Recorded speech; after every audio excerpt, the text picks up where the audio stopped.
if our job in IT was only technology, it would be pretty simple. Yeah.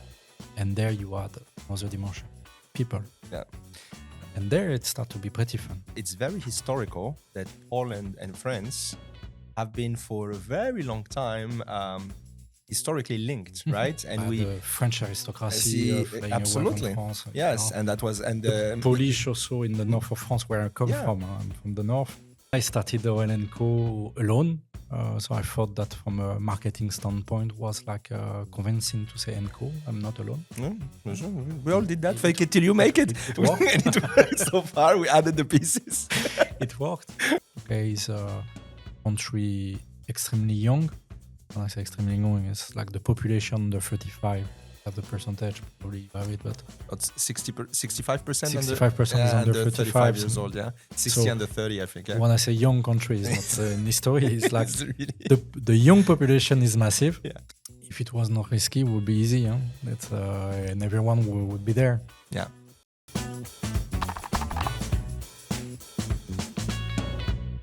I think we're ready to go. Aurélien Deleusiere, thank you for being with us today.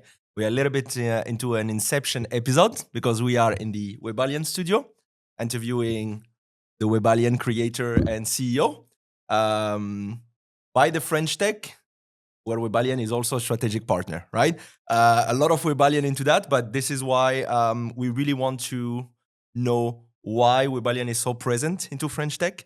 And I think it all starts with you. So the first thing is, thank you for giving us the time. I know how busy you are, and I know that you put all that at our disposal to be able to have some free time. But now today we need you because we need to hear about you. We need to hear about Webellian. We need to hear about your plans. And just, understand basically who you are and what you are doing here. So thank you for being here. And welcome to the Red Rooster Podcast. At the beginning, let me also welcome you in the Webellian studio. We're playing on our ground field. Absolutely. Very happy to participate in it. And having the time is always putting the right priorities. Super. And I can tell you that it has been, that's no secret. It's pretty easy to find, right?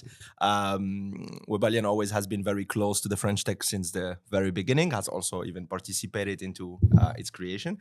And so here, I would say it's a couple of search online to find that. So there is nothing to hide. But I'm extremely honored to do that. Not only, having you as a strategic partner, but because we have been friends already for quite some time. We know each other for many years, way before French Tech. So it's a little bit weird, but it's also pretty fun, to be here because I know your story. I know quite some things about you. And I think the world deserves to know also things about you.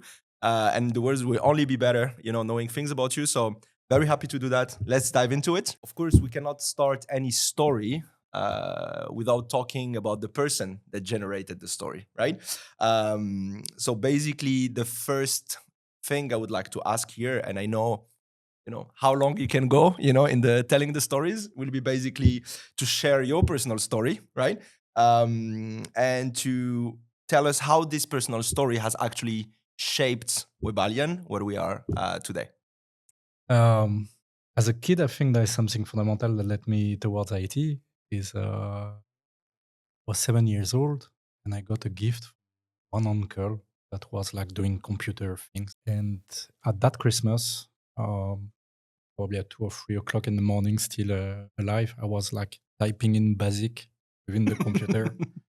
And I think that started there, basically. How big was the machine? Did you need a truck? It was a Sharp MZ80K with, it was even not a Motorola, it was a Zircon 80. Wow. And I even did some research a few years back. I wanted to rebuild my series of computers I got. So I found this one. It's expensive to buy. Yeah. It's all this vintage shit, yeah? And I did buy. After that, I had some Amstrad, some Atari, and I bought the whole series of computer. And it's still not done, but to have like shelf where I would put the computers I got when I was a kid. And this basically triggered your love for, let's say, technology and IT. But why specifically did that? You know what? Because your story is very similar, for example, to, I'm going to cite here, Fred, Frédéric Delamare, who is the VP of the French Tech. And everything started with a computer that his father brought home. Right? Yeah. I'm telling a bit of the story, and it was for him this Put freedom that back, of, you know. you're a young boy, but us, that was not existing, was a new thing. Was like, it's totally new. Something was like uncharted territory. And what was so, fascinating about it for you? What did it create? Because I understand typing on it, it was what, to create something out of it, so the creation is probably the sweet point there. So I was developing new software. Remember to have like coded an agenda, and I started some games, some platform games. Part of some demo groups where we were like pushing the limit of the computer, doing like some visuals, some sounds, and I was particularly specializing in sound because I was interested by music indeed already. So the creativity that was unleashed with this. And that's a perfect segue for us for actually the next question, because obviously, I mean, that's no secret, it shaped your professional career, right? And before we talk about Webellian and how we got here, because again, we're going to talk about creation and about innovation and all these things, but what brought you to Webellian, right? What was the journey, right, that professionally, took you here? Because I guess you didn't start as an entrepreneur from the first day, right? No, but pretty quickly, in fact. Okay. Back at the university already, with my friend of that time, we were like creating an association that was like serving already some businesses to build their website. So we said that we were in 98, 99, 1000. So that the period of the revolution of .com bubble, a new tool. The internet was not existing before. That's true. So pretty early, I did have a third job where I did learn a lot. Okay. In Digital, that is like a well-known company. When I joined this company in 2001, at the end of my studies, graduated as an engineer. We were like 50 people, and when I left, we were like 1,000 something. So I had experience this environment of how to run a company. So obviously, I started as an engineer position. I went very quickly, like 6 months, as like leading a team for Hewlett Packard at that time. And then I asked, I want to do some sales also. That looks to be pretty fun there. And I had a boss that was absolutely... Until you have a target to reach, yeah? This kind of mentors, basically, those people that impact your life. Say, yeah, sure, let's start. This is a book, this is a pen, this is a phone. Go for it. It was not the period of LinkedIn, and no, it was like... Scouting and cold mailing. Cold calling, feeling how not important you are in the world. Absolutely. And to start to position yourself and understand what is the value you are bringing. Absolutely. So that was my school of life, basically, to get to myself to have some entrepreneur experience. Yes. Behind this, I did, with my uncle, we created a company around building instrument of music. I'm coming to that. So it's there, exactly, little by little. Yeah. So there I was like totally in charge of developing, of building a factory in China. So we're like building guitars with... So you will tell me, so listen, you will tell me about it, because this is exactly, because I have the chance to know you. So I know that beyond the entrepreneur and the CEO and so on, you are a little bit of a nerd, right? When you're a nerd on many aspects, right? You are a technological nerd because you are able to sit and code for nights, when it's needed, right? So in a very deep manner. And I know that, there is a lot of things that I have taken from you in terms of tools or technologies that you told me about that I moved then to so I know that you are a technological nerd, but you are also a music nerd, right? And so I wanted to understand, what is your driver, beside of course, running, the company and so on. What are those passions, right, that drive you? And how did you act on them? So obviously we're going to talk about the guitar factory, but I really would like you to tell us what are those passions that drive you and how does it influence Webellian before we go to the next stage. And what was that first entrepreneurial journey before you got to Webellian, Oh, there is several questions in what you say Yes, it is. And then I let you unwrap them. So maybe I continue the story Yes. of those guitars. So whatever was super fun, but not bringing too much bread on the table. Was the period of time 2005, 2008, basically, Okay. where we're seeing the market changing of structure. So basically, you had like a Chinese factory selling online directly to customer in Europe. Alibaba type So of where style. we were like reducing the number of Intermediaries, we were like adding one new intermediary that was this, so was complicated, but was very fun and successful. Okay. Still exists, by the way. The patent has been resold, etc. Okay. We didn't lose money. That's cool. We didn't make money, but we didn't lose. And you had some fun. Yeah, and it was also here, and it's something I want to build in explaining this. Working with my uncle was a huge opportunity to know him better and to see also what he has to transmit to me. And I met different people from totally different culture of IT, music, environment. You have like superstars. You have also the sellers. You have the shops. You have the teachers. But let's go back to the IT part, basically. And there is, as you say, I'm a nerd. The technology is it's passionating, solving those problems, discovering those. I've seen that. If our job in IT was only technology, it would be pretty simple. Yeah. And there you add another dimension, people. Yeah. And there it starts to be pretty fun to multiply your capacity, support your vision through a whole team of people, trying to aligning everyone. And there you have multiple dimensions, like even beliefs. Okay, people prefer, I don't know, Windows and Mac thing. You can't fight this. It's just you need to navigate your path for that. And linked to this music culture I think I'm bringing those two pieces together that are pretty rare in engineering in general. Is this creativity and really technical engineering that are mixing together very, very well. Laurent, my partner. I was going to say that. He wrote a book about this. Exactly, yes, absolutely. Converging creativity. Yes, Laurent Hures. Laurent Hures. So we have, we can put his book also. Anya, Tomek, yes, you will have it right here on the video. We don't have any royalties on that. I hope he will watch it. We'll offer a coffee. Exactly. I hope he will watch at least. And because you found each other pretty well with Laurent, right? And this basically will also take us to the next, I would say, question. We found together by the music. Exactly. This is exactly which is composer. Yes, he's also in the music, and you guys connect on that level. We started to create some music together, and we got to understand what we were doing because he's also an engineer. He was more working in the space industry, automotive industry, where it's like extremely precise engineering.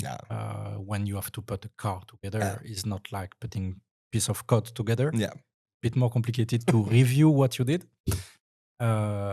So since 2000, if I don't say wrong, we are like leading Webellian together. As you are there talking about the leadership of Webellian, I would say, can you tell us about the genesis of it, right? How did we arrive to creating Webellian? How Webellian end up in Poland, because that was not the origin creation country. And so, if you can just enlighten us on that level, how do you get there? How do you get from guitars and, your love for music and everything you do to say, you know what, I'm going to deliver technology. I'm going to deliver high-end technology, because this is what Webellian does. As far as I know, it's high-end technology, right? There we need to go back a few years back. I create Webellian. In fact, not Webellian. I create Aurélien Co.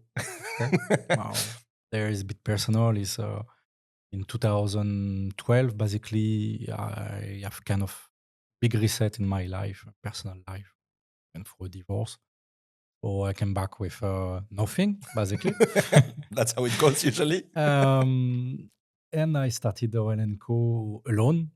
So I thought that from a marketing standpoint was like convincing to say "Enco, I'm not alone." We all did that. Fake it till you make it. It worked. And it worked so far. We added the pieces. It worked. And at that time, I was participating in a group of different entrepreneurs where we had um, created kind of alliance. What was it? What was those years? So 2010. But where was it? Which place did you in start this? every single country of Europe. Okay. We had one representative, so one entrepreneur similar to myself, a bit bigger at that time. Okay. We're uniting together Yeah. to link basically our network and to say, you are in Germany, maybe you can help me. If you are like in Finland, I can help you. Yeah. And we created this. So that gave me this collaborative learning. Again, the people you meet, the people you learn from. Yeah. By the way, not only good people, you have also people that are not that positive to you, that you learn a lot from. Of course. So it's a whole package. And where were you located at that moment when this story started? In France. So I was France, representing France. Okay. And we had nothing in Poland. Yeah. And in the meantime, we started to come here in Poland to be curious about the market. Okay. And the way I started a branch here, a pure resource center, to serve our customer in France and in Germany at the time. Over 10 years ago, right? In 2013, we started. Wow. Okay. Yeah. Quite some time. Yeah. Was different country. Oh yeah, I know. I can more or less arrived in Poland in the same time. And in 2013 was already a different country than it was like 5 to 10 years. 5 years. Yeah, exactly. Was enough prior to that. be, absolutely. And I think it's funny because it's a constant feedback loop that we give to each other as we say foreigners that decide to come to Poland and make it our home, right? Mm-hmm. I feel that we are still to this day flabbergasted by the change that happened, across the past decades. Yep. And we constantly, every conversation I'm having with any other foreigner, and obviously due to what we do, so we are mostly surrounded with entrepreneurs and other, people of that level. And when we talk to them, everyone is like, yeah, it's really crazy that Poland went like this for the past 10 years. And we say that to each other all the time. To be honest, it's a matter of knowledge and beliefs. Yeah. When you're sitting in Paris, not really traveling here. Yeah. It's hard to... In the mindset of people, in their mind, they think that Poland is like still with donkeys and mud and... maybe let's not say it too loud, maybe we keep this little secret. That's true. And when they come here, for example, my parents, they came this summer, and my mother came 4 times now. Mm-hmm.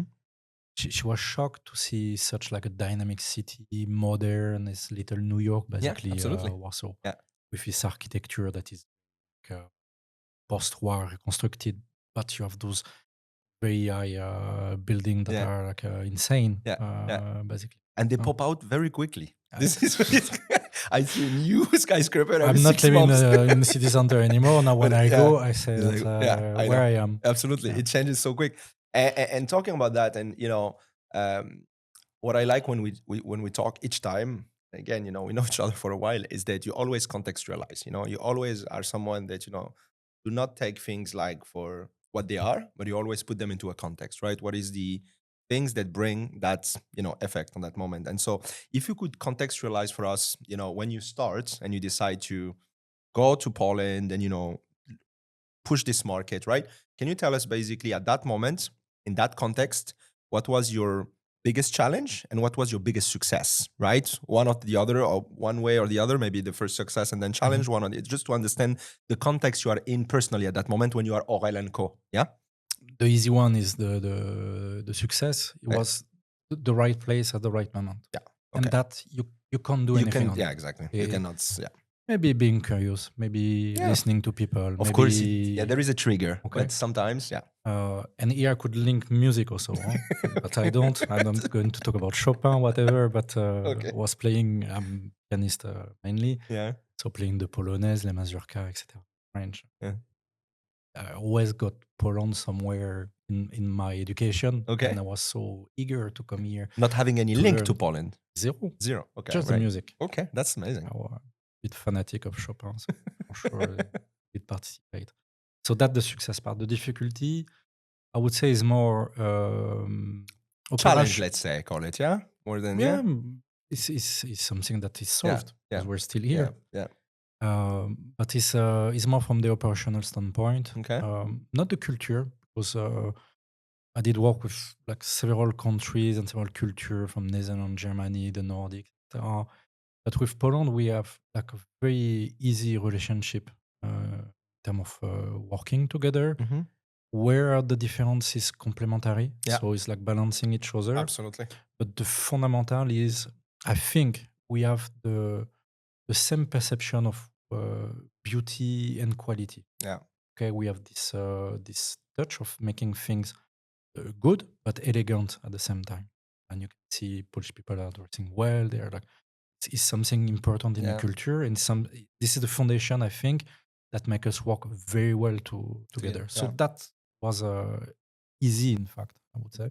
I would say that I would even complement that with it's very historical that Poland and France have been for a very long time historically linked, right? And the French aristocracy flying away from France. Yes, and that was the Polish also in the north of France, where I come from. I'm from the north. Migrating to France, like those wave of migration that made after French kids with Polish origins, and then now it's the French people migrating to Poland, right? So, it's going. At least we see them coming. We see them coming. So there is this shift, and even recently, right, to enter more into the political side of it, has been signed the Nancy Treaty between Poland and France for and it's not a no big deal thing. It's actually a massive deal because this treaty is meant for a stronger and closer collaboration as a friend nations between Poland and France being themselves in Europe. So that shows that we are even more, emphasizing that close relation, right, through the time that happened, yeah?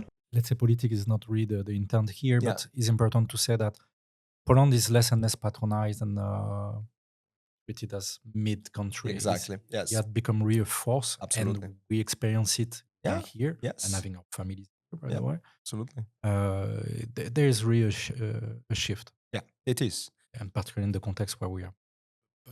Let's go back to other. Exactly. So what was the challenge?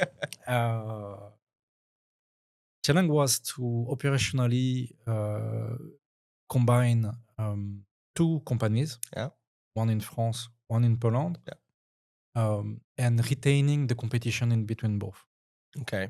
So to find a model that allow you to operate in two countries at a global level with two different resource centers, an onshore and a nearshore, basically. Yeah. And that is not that easy because you have legally two entities that have their own responsibility and budget, etc. Meanwhile, you need to operate at a larger scale. So that was really the piece of knowledge that I had to learn and figure out and experience and understand why most of the global companies they are organized the way they are organized for the good reason. But I had to go through this journey to conclude, okay, the way they do is the way we.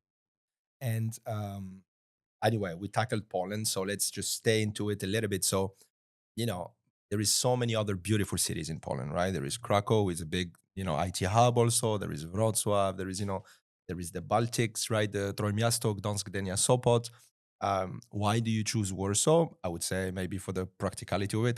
But maybe you had another reason. But and the reason is pretty simple. I'm Parisian. So. You're not coming from the north anymore? No, you're Parisian now. My origin, but I'm born and raised in Paris. Okay. So is there anything else in Paris? So for you, Poland is the same. Warsaw no, is that the point is it's way less centralized than France. It's, Absolutely. When I was operating as a sales in France, I was doing my business in Paris and surrounding. When you're a young one with a team of sales already in place, they keep inside of Paris for themselves, even if they can the number with only one digit. Exactly. District 1 to 9, that is the center of Paris. and then you have a second one that Yeah. is 2 digit. Yeah. So you have to fight your space there. So they gave you Yeah. all the others. And that was fine. Was plenty of company moving to the north of France, Saint-Ouen, Yeah. etc. That was good. But I was able to run my whole activity Okay. just with even a Paris. zone Yeah. of Paris. Let's Okay. say. Yeah. Here in Poland, seriously, it's the first time I had to travel so much. I go to Krakow, I go to Wrocław, I went to Katowice, for Yeah. example, Absolutely. to Poznan, Yeah. to Gdańsk, as you say. It's the activity is much more divided Absolutely. than we have in France, for sure. Absolutely. Particularly Krakow. We go to Krakow at least twice a year. So. Yes, we do. Yeah, and I think this is what also makes this strength of Poland, right? Is that you really have different economical, points, zones that are, dragging and pulling, the growth of those regions, right? So not everything needs to come from Warsaw, right? But I understand why you choose Warsaw here. But then, can you tell us from that period, right, when you actually start to implement, and as you said, you got that learning and you understand how things are to be managed, for the success. What really was the moment that you felt that you turned the corner, right? The moment that you were like, this is behind. Now it's about, the next thing, right? The next, point of growth. Now it is, but we will talk Yes, after. but I mean, at that that moment, period, yeah. I think the COVID period has been really the catalyst in this. That reshaped everything, the organization of the teams. So at that point, I took Webellian Poland, that was called at that time. We had Webellian in France and Webellian Poland here. I took the management, being the new president of the board also of Webellian Poland in February 2020. Okay, because you had someone else that was basically leading indeed. Because you couldn't be How everywhere. do you obviously. run in a country where you don't speak the language, you don't know the legal context? Yeah. And what did start in February 2020 or a month later? The COVID. Yeah. So I had to learn hard and fast at that time to reorganize, rethink.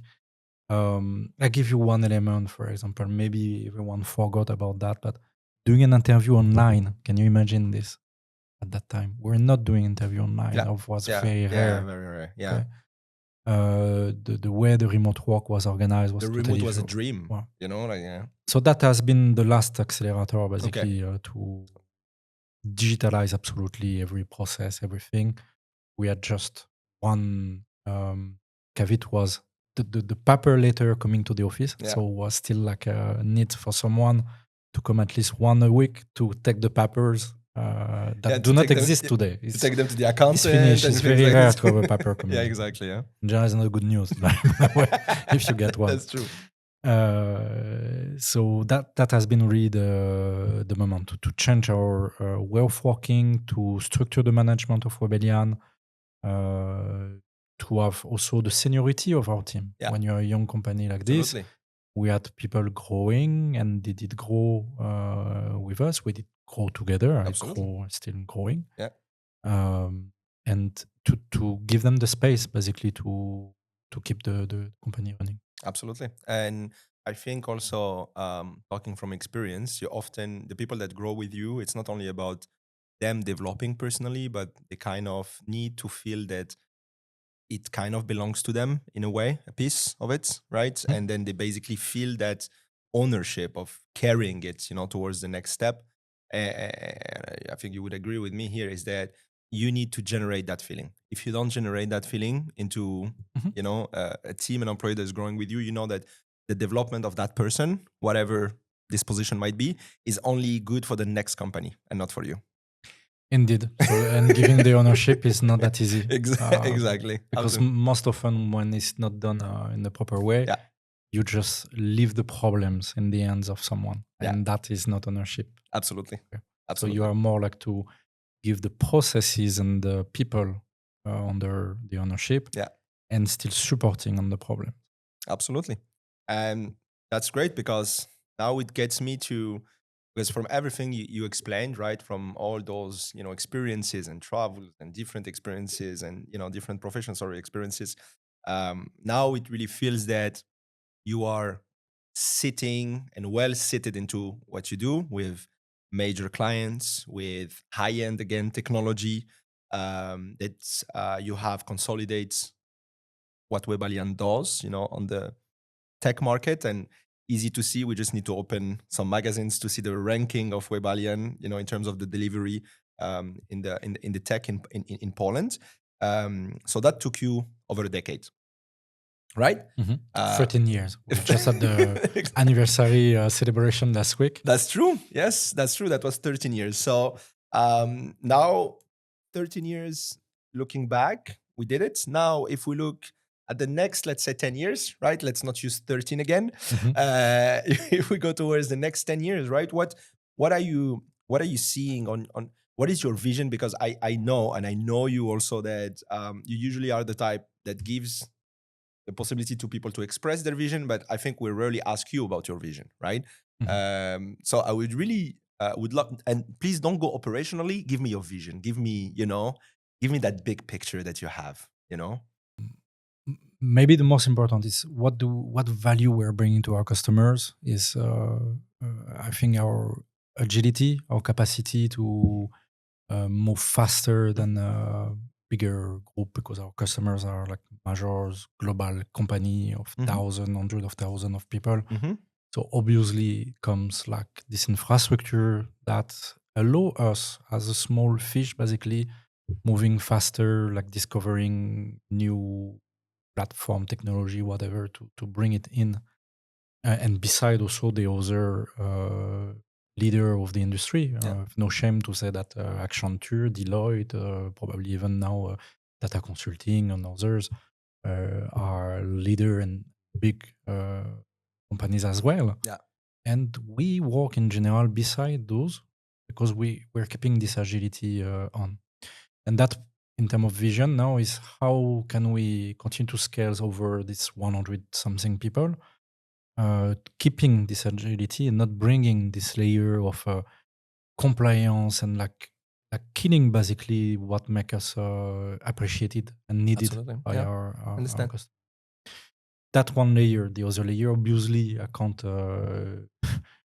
ignore that by software development is something happening in the industry. Yep. Absolutely. It's really a surprise for everyone. That speed, basically, we talked 3 years ago for the release of ChatGPT. Yeah. Was absolutely not in the mood to. I remember we're like doing some SWOT. What are the threats? IT, software development. We'll never. No, it is actually. Yeah. It's there. It's right there. There you need to have vision to understand that at the very start, that is going to be a huge impact. Yeah. So already we have reoriented Webellian as more generalist consulting firm. Yeah. Dragging our people less in the development and more to the analysis. So participating in the early phases of a project. Yeah. And it's where clearly we will go for the future. Yeah. The majority of people now are non-developer Webellian. So that is concrete result of vision we had about IT. Software development specifically. Also at the personal level, individual level, our developers, we are like bringing back in the recipe in developer, no, engineer. Okay. What you talk about today, this is the job of an architect, etc. We need to reshift this. So old enough now to, and as an engineer, to see the wave that went from the 2000s basically toward the 2010, where the developers ultra specifically specialize in the backend, this technology, front end, that technology, that we need to de-specialize the people and make them like understanding the business requirements and participating in the business value that we're delivering. Okay. So that shift is done. And meanwhile, the actual context where we are is threat. It's also an opportunity, Mm-hmm. as now we're positioned to see that there is still a huge demand, and we need to be able to scale and follow this demand. Mm-hmm. So is where we have opened new resource center Mm-hmm. in an uncharted territory still. So in Uzbekistan. Mm-hmm. So it's not totally new, but we're in the early stage. Mhm. And so we are operational since April there. And I have the feeling is in reality, I'm doing right now from Poland, Uzbekistan, what Mhm. I did from France Mhm. with Poland. Okay. So already the experience, the maturity. We know how to operate two entities in parallel without cannibalizing each other. Which is a tricky part. It's always a tricky part. It's always a It's tricky it's part. it's difficult because there on yeah. top is you have an offshore with nearshore. Yeah. So basically, beside the quality of Yeah. what we are doing in terms of selection, recruitment, the price is easier. So you can't come in and say, "Hey, we're cheap and better than Webellian in Poland." Absolutely. It's more complicated. It's Yeah. complementary. We need to position all of this clearly and how it is in reality. So can you, because you touched on it, so I was getting there. So I have two questions before we fully dive into Uzbekistan and where you're going with this Mhm. offshore and this offer and so on and so forth. The first one is that I know that you had a similar venture of creating another nearshore or even onshore into another country. Mhm. And it didn't pin out, which happens in the business. And how do you see the difference between what you did previously, right, and what you are doing right now? How do you see this? Or maybe you tell us what Yeah. didn't pin out over Alors, there. we had the opportunity to start an entity in Barcelona, in Absolutely, Spain. that's what I was referring to. Again, is the period of the COVID Mhm. has reshuffled the cards. Yeah. The need from global customers to have operational entities in the country of the operation has been like not totally released, but is much more flexible now as soon as you operate from European member. And by the way, we closed during the COVID our entity in Barcelona Mhm. and never reopened and never Yeah. operated Yeah. there. But we did also consecutively close our office in Paris. Yes, And absolutely. we said, okay, instead of having small entities Mhm. with double the cost, double the headache, how you operate, how Yeah. you manage how you can consolidate all the service in one and serving the other, transfer pricing, start doing more documentation, more certification, Absolutely. etc. We have simplified and regrouped everything in Poland. So there was a pure operational decision, and again, because COVID did release the mindset of the global firms Yeah. that we're like fine with this. Okay. Uzbekistan is out of Europe. Absolutely. So there is compliance topic that step in on top. Mhm. So probably will be not probably it is by design different Yeah. than having Absolutely. other entity. Absolutely. Okay. So what I understand is that at some point you just made the decision of optimization, right? And say, listen, what I'm having in Poland makes perfect sense to run the whole business. And then I don't need to show that I'm big just by having different centers everywhere, because I can actually deliver everything and being even bigger in Poland, right? And now we are going towards not anymore, let's say, placing resources next to the client, but we are actually going towards opportunity, right? So that's what I understand is a little bit different from what you were doing before. And this new move, right? Tell me if I'm wrong, is that it's a matter of, okay, how can we still sticking to the vision, right? In the vision, when I say agility, uh, it's opportunities basically. Yeah. It's capacity to still follow the opportunities. Do we have a plan exactly we know where we are in Mhm. 5 years? Can put a driver. If we are good managers, the driver will become true because we manage towards the drivers. The reality is we try to keep this agility to be able to jump from one opportunity to the other and always like deploy fast, Mhm. deliver fast, good always. The Yeah. quality is Yeah. not discussable in what we're doing. Mhm. But this capacity to follow the opportunities is also a vision. Okay. It's not a lack of vision. No, absolutely. It's you basically set yourself up for success in the sense that, whatever comes your way, then you are able to jump on it because you have the proper infrastructure that is able to absorb it. But here, I would like you to explain to us how, because you were talking about not cannibalizing, right, between one offer to the other, right? And as you said, you are trying here in Poland to deliver more and more like strong, niche, well, targeted engineering, right? That brings this business added value and is not only about, coding and developing, but bring this whole thing together. So how do you tie that, right, with your Uzbek model, where we are also going here, as you said, searching for a certain price optimization on the market due to all the shift that is happening? What is the vision of creating that for you, right? And how does it, as you said, get together, right? How do you present it to the clients? The experience I got already in between France and Poland made me understood that there is not one people superior to the other. That's a fact. Yeah. And Uzbekistan, I don't consider people there like not capable or less capable. Yeah. Or now there is context. Okay, it's a country extremely young. When I say extremely young, it's like the population under 35. Have the percentage, probably you have it, but That's 65% 65% is under 35 years and old, yeah. 60 so under 30, I think. Yeah. when I say young country, it's not in history. It's like It's really- the young population is massive, yeah. and in this story is extremely important to understand. This is Uzbekistan is one of the rare countries. There is 2 or 3 countries in the world that have 2 borders to the sea. Okay, so Uzbekistan is landlocked.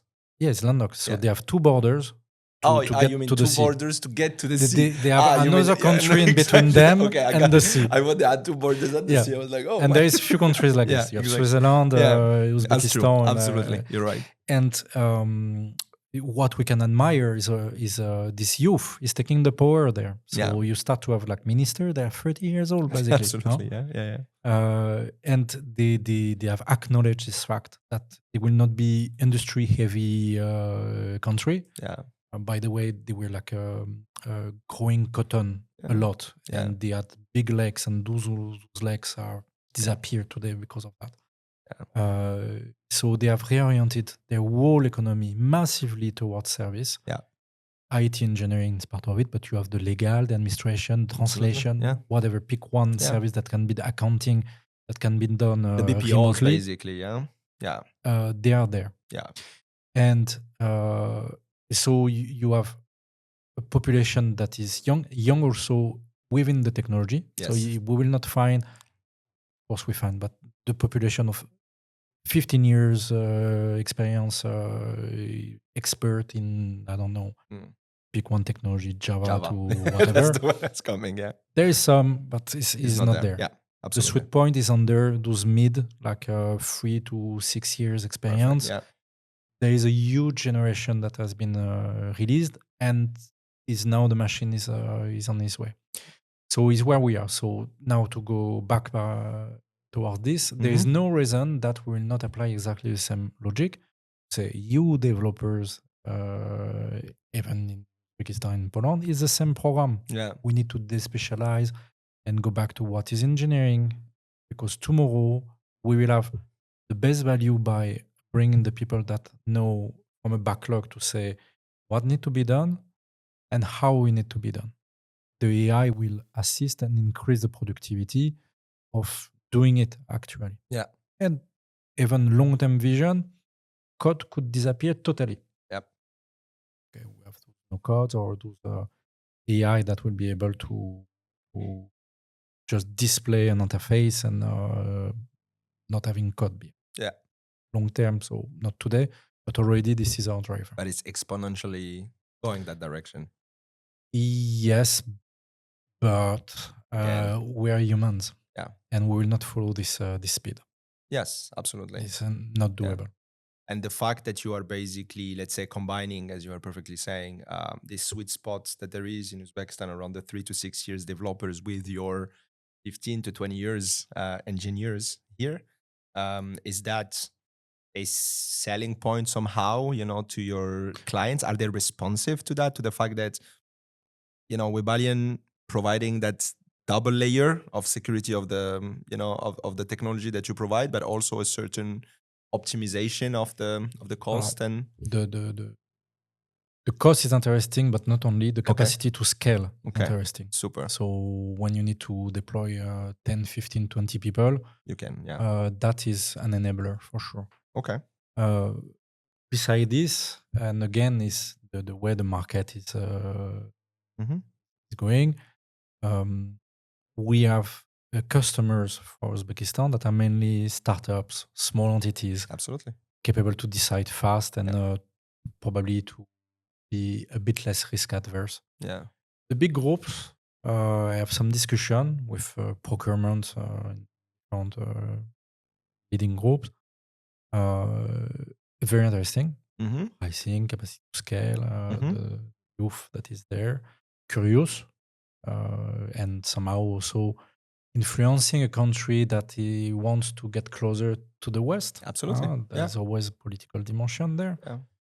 Meanwhile, it's a country that is safe, that where like the political relations are good. French embassy, we have the city that are deployed there. Yeah. They will come. Of course. Pretty sure. It take a bit longer to get there. But for now, we have like really customers of like companies than less than 500 people. Basically, it's a no-brainer. Okay, yeah, because so what I understand is also for Webellian, again, because I was insisting from the beginning on the high end of the technology you provide, which has a cost. This is why you deliver that to big groups, right?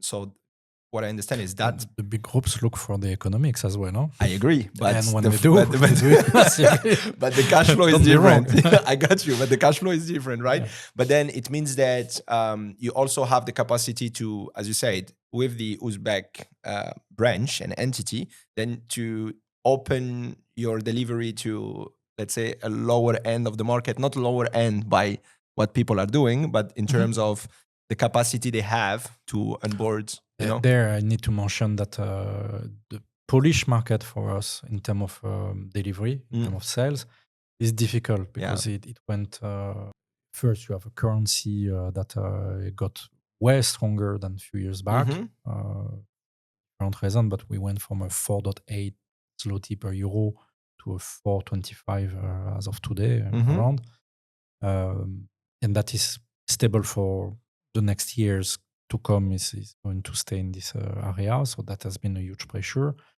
And second, again, the COVID period has created a new trend where you have massively American companies, not only, but massively American companies chasing resources all over the globe. Yes. And killing the local market. And Polish engineers are very well liked, yeah? Yeah, because they are part of the best engineer in the world. Exactly. Whatever ranking, Poland is always going always there. On the top, yeah. In the top 3, I would say. Yeah, easy. And some of them top 1. Yeah. So there is a reason behind this, but it makes the local market very difficult. The companies in Poland, they are struggling because the prices of the local engineer are out of the market. Absolutely. So bring a solution for Uzbekistan is also a solution for us to address the local market. And by the way, the first customer we got was here in Poland immediately. Yeah, exactly. And what level? That customer is a big group or? Still less than 500 people. Absolutely. The one that are deciding fast, etc. Yeah. But it takes longer with bigger groups to sign. Big leads. But we get there. Okay. The interest is here. That's, And then staying on that, because obviously there are few known offshore hubs across the world. Few of them, a couple of them. Yeah, I see 3 in my head, right? From the get-go. India. Vietnam. Thailand, Bangladesh. Thailand, let's say. Or India, Bangladesh, Pakistan there. We can also have put it as, Still difficult there, but compliance, etc. But so those hubs, right? How would you compare those hubs, right, with what you have decided to do in Uzbekistan. I know that it has been for you only a few months, right? And you're Mhm. still in that discovery process and the scaling process. But I really would like to touch on not only the market, which you explained, the demographic, and where the population is going. That's one thing, but it can be also, we can also say the same thing about India growing and so on. But what about the culture, and what about the delivery? How would you compare those offshore points, and what Uzbekistan has showed you on that matter? Is it so Alors, far? there, honestly, there's a very practical reason. Mm-hmm. We have customers in Australia, Mm-hmm. and we're struggling to find how to drive efficiently our project with people in Sydney and Brisbane.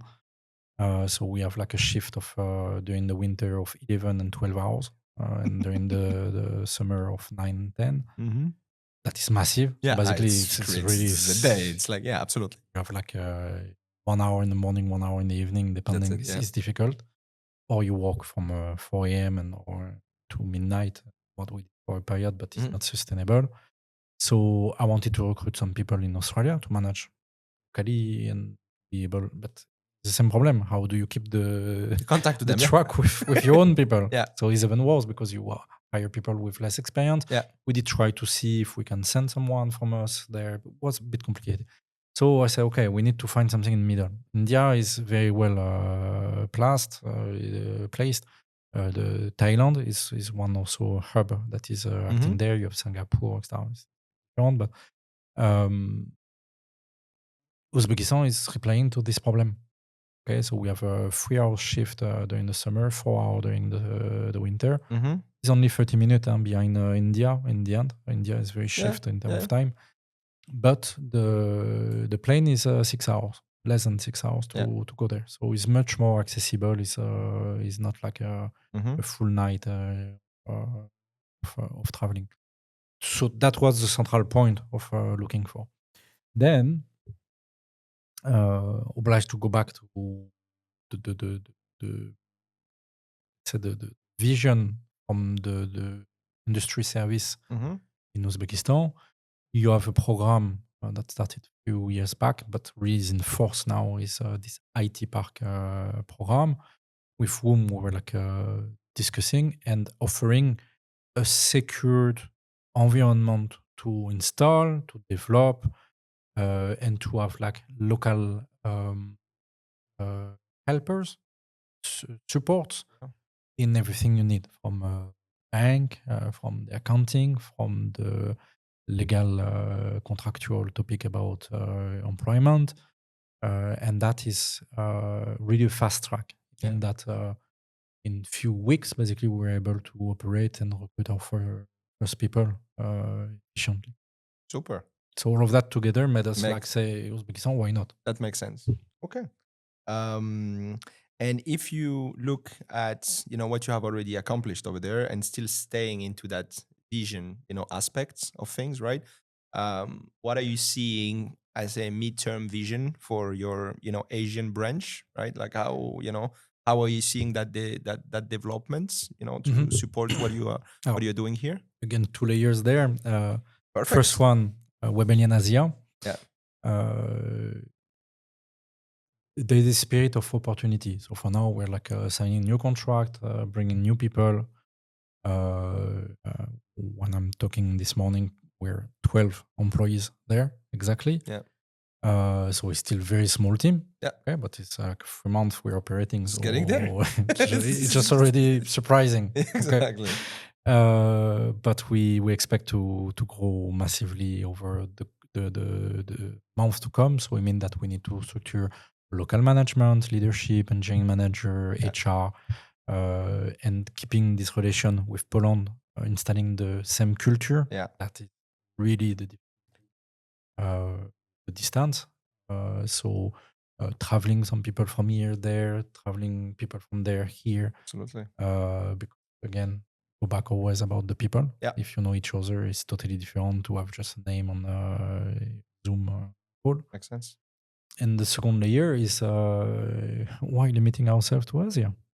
Okay, we're like serving global customers from Australia to US and Canada. So we have the same need on the other direction. So we are looking to South America right now. Could be Costa Rica, Argentina. The Mhm. comparable programs basically that are there. So this is incubating. Don't say we're going to do it, Yeah, but very likely we could start even with a partner there. exactly. There is far. Huh? Yeah.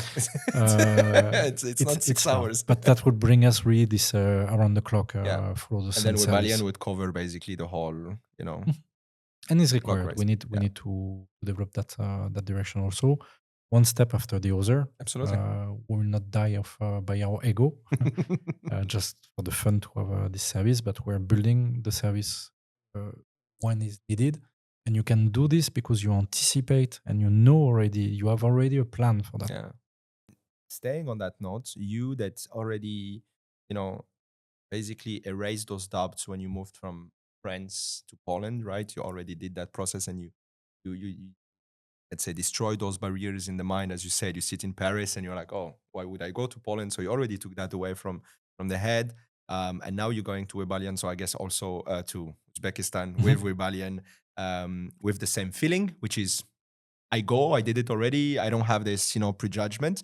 What do you answer to the people that actually don't have that visibility because they never, have done something like this, and tell you that it's a risky move due to where it's located and, potentially the geopolitical influence that are around and things like that? What is the approach that you have towards this question, which I believe can be legit, and maybe those big groups also would be asking such questions?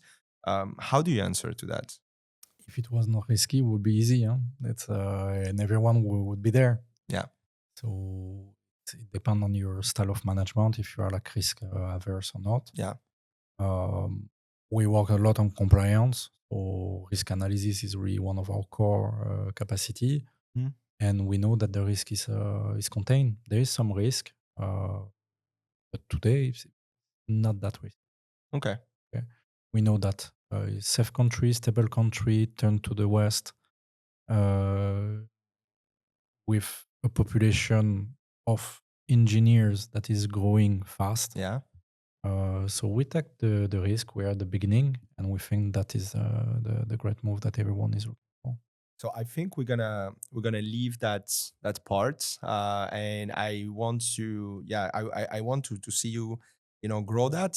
I've seen Webellian for the past 5 years grow, and I wish to see the next 10 years. With Webellian Asia and the whole, let's say, company, the whole entity, and I would like to leave that aside and go to, let's say, close our discussion towards what you do to help the ecosystem, right? Because I think we know about you, we know about Webellian, we know about now where you want to go and why you want to go there, but I think you're not given a lot of credit for all the support that you provide to the existing market here in Poland, right? With the French Tech, Let's talk about this, La French Tech. So I'm also a board member individually. Exactly.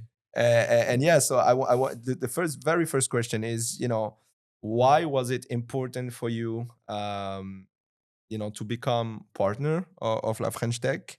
Because you were there since the inception, since day one, even before day one, because you were part of the team that discussed its creation. Well, I need to say my own motivation to be a board member, and we created the French Tech here with 7 people that are incredibly talented. I think through this discussion we had this morning is you can see that the people you meet that influence your life is so important. Yeah. And of course, I'm not 20 anymore. I'm going to my 50 somewhere soon. I am on the other side now, so I have this capacity, opportunity, or whatever. I don't say is talent. I just say it's just the fact that you can influence the life of other people by sometimes just taking a coffee and talking about a problem they face or an hesitation or risk discussion. Should I do? Should I not do? Yeah. I never can take the decision for someone, but I can say, me, when I had this problem, I did this. It will help you. Yeah. Can go further to give some time, some some financial support from, but the time and the knowledge is really the most important. So participating in La French Tech basically is a way for me to give back to this ecosystem what I got, and is important that to pay back basically what you're getting. It's essential in the development of so startup technology is about the people that are behind always. Okay. And do you feel, and that's, the fact that you want to pay back, that's a great approach, because that's I'm coming from the open source community, so Yes. this is really the philosophy that okay. you take, you give back. But do you feel that, okay, so talking about taking and giving back, and here, be running the French Tech, I know how much Webellian was, important to the development of the organization across the last 3 years. And we have 3 years ahead, right? Again, right? Because we will, of course, go again for a new mandate of 3 years starting in 2026. And Webellian, hopefully, but should be still a strong partner of, the French Tech Warsaw.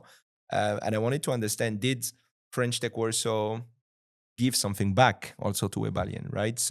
Because, did you feel... that is difficult to measure, but I can say that more often now I meet people that know about Webellian, and the reach that the French Tech has is obviously bigger than Webellian is, because we are like in a sub niche of the niche of IT here in Poland. Now I'm meeting some people that Webellian I saw all here. So this sponsoring is obviously efficient.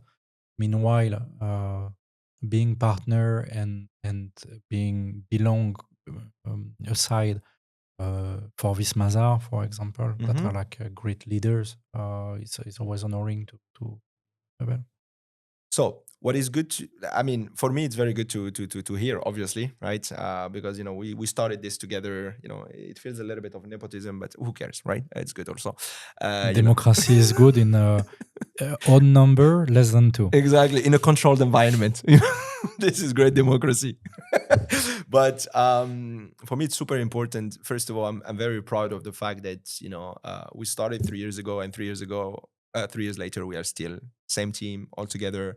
The partners are the same. And it's great to hear that there is a certain level of value for, for companies like yours, right? That join French Tech.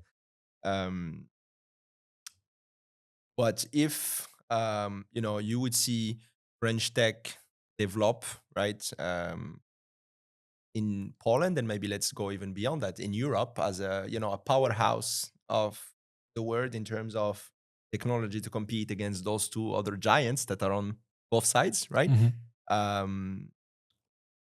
would you do it, right? How would you make French Tech the European powerhouse? Knowing you have all the keywords in what you say.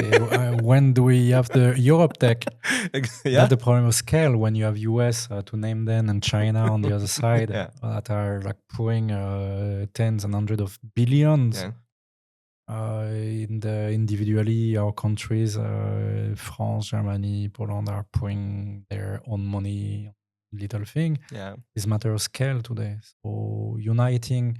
So I think we are participating in this basically, because go back to the genesis of La French Tech was to promote, and is to promote French know-how, French technology in France and abroad. Okay. And you have this those communities that came after that say, those French people around the globe, and when I say all around the globe, is all around the globe. 115 communities, 52 countries, 1,500 entrepreneurs, 6,000 startups. Yeah. You should be the president of La French Tech, I would say. Warsaw. Okay, I would think about it. No. I would think about it. And we are participating in this basically to create this fabric of like binding the people together. What I think we did that was great this year was during our big event, so French Tech Connect Poland 25 and Warsaw. We had this award. Okay, so we did scout and select 9 startups. 3 per category was green tech, Deep Tech and Elf Tech, the last one. Our winners got an award. So this red roster that is super marketing, honestly. You have one on your shirt, but we did like the big one. Yeah. We did distribute them, and I'm very proud to see that the one we selected, they got. So they've been invited to Vivatech in Paris. They participated in. They have been selected. We got like the most selected startup and rewarded startup. Yeah.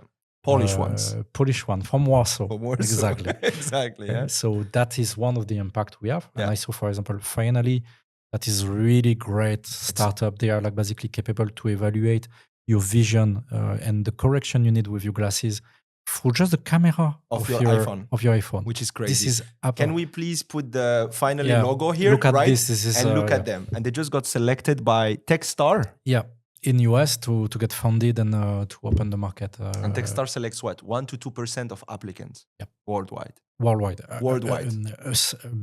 Outside, the US. Absolutely. So incredible. I don't say it's thanks to us. No. We have nothing to do with that. But if we did participate a bit to at least give visibility in France, within Europe, that there is absolutely great entrepreneurs and technology that we have here in Poland.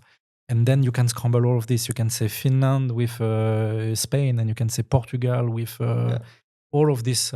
Is a great environment. Yeah. So vision for the future, Europe Tech, that should be like uniting all the technology in Europe and the capacity of having larger programs that are funded by European level or at least country together.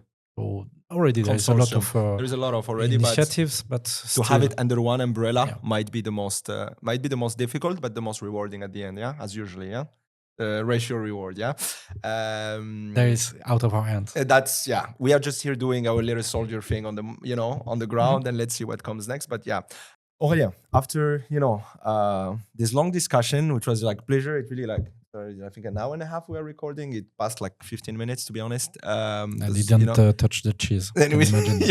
You're actually very strong, because I sneaked in a couple of pieces and they're pretty good. I really, it's such a pleasure to see how structured, the vision is, from where you went, where, as you said, you were, ready for the opportunity, right? And then taking everything, putting it together, and then arriving to this. And I think we have all a lot to learn from, what you have told us today. And again, I would invite everyone to seek, for Webellian online and see what Webellian does and, how potentially it can help you. Come to us. We speak many languages. That's the idea. That's what they want. I will pay you royalty. But now let's just, go on the chill side, okay? And I will ask you a very quick fire round of questions, okay? And you just have to give me, your answer, and we will put the answers. I have to say it's not on the paper. It's not on the paper. And it's just basically we'll put them on the screen, so people can refer to. The first question I have for you is, what was the book that made a difference for you and that you would recommend to anyone? And I need one book, right? One book that you read that really had a deep impact and you would say like, this one, if I had to give it to someone, is that one? We're going to keep it professional, probably. Where your mind was going. No, we can go to a novel, whatever. So I'm going to focus on the business the books that are like more in the business. Okay. I would hesitate in between two, but let's go for this Blue Ocean, Red Ocean. Blue Ocean, Red. Can you quickly say what's basically is to take some macroeconomic concept through concrete examples and to learn about how to disrupt one business environment. Okay. So first example is Le Cirque du Soleil. Okay. Circus is dying, is Red Ocean, so it means that there is a lot of blood. So the only competition is like doing cheaper, faster, and that is like really a logarithmic scale that you really optimize. And how possibly you can change the game and go back to a blue ocean where the sharks are not there. Okay. So Le Cirque du Soleil is this example that is taken there, that out from an environment that was totally dying, you had this extraordinary story of this Canadian circus that that reset totally the standard, not only of the circus, but Yeah. of the whole show activity over the world. Absolutely. So Red Ocean, Blue Ocean will appear here. Go check it out. The next one would be a movie. What is the movie you would recommend to anyone to see? What is the movie that, it can be even a stupid rom-com, yeah? But what is the one you would say to people, this one, that's the movie I would take with me? The first rule, we don't talk about it. So I would say Fight Club. It's Fight one Club. of my favorite movies. Yeah. Fight Club. For a lot of reasons. Oh yeah, absolutely. So Fight Club for the ones that didn't see it. Maybe the young generation, because we are start to get old. So for us, it's Yeah, you have it on VHS. All right. The next one would be, today it's a pity because usually we have wine, right, with the food, and today no, because we're not alcoholic and it's too early to start drinking wine. I mean, it's noon 40. In France, it's acceptable to have the apéro now. Kind of, exactly. But let's say one wine you would recommend. Gevrey Chambertin. Easy. Is it red? Is it... There's other wines. The same. That will be basically posted here. And last but not least, and I know that I had to finish with that, what is the music that you would recommend to anyone to listen to? That is your go-to music. I can give you two because I know I'm torturing you, right? Yeah, because here I'm obliged to say Chopin, but first is not original. We don't need to. It's what you like. I would recommend everyone there is this Chopin competition that occurs every 4 years. Okay. Was only one accident because was during the COVID, so they had to postpone by 1 year. Okay. That is something you need to do once in your life. So it starts in 2 weeks now, is this year. So my advice in 4 years, plan this. Okay. And now if I need to go more, there's so multiple. Maybe let's go for Archive. Archive? What? I don't know those guys. Okay. Discovery for you guys. Super. So we'll put Archive here. The album London was. Okay. Yeah. Archive, London album. Thank you, Aurélien. It was such a pleasure to have you. It was such a pleasure to finally give you a little bit of the spotlight and the mic, so you could, explain to everyone how did we get here and how did you get here. And again, you have the final word for the end, but it was an honor to have you in the podcast. It was an honor to receive you in Webellian studio. It's a bit weird this morning. Exactly. But it's such a pleasure to construct all of this beside you. Thank you. It's a pleasure. And everyone else, please go check our social media, check our LinkedIn. This is where we share most of our information and events. Come make the community with us. We are not an online community. We are an offline community. We like wine and cheese and, nice stuff to eat. So come share that with us. We are always happy to see new people. On to the next. Thank you again, Aurélien. Thank you.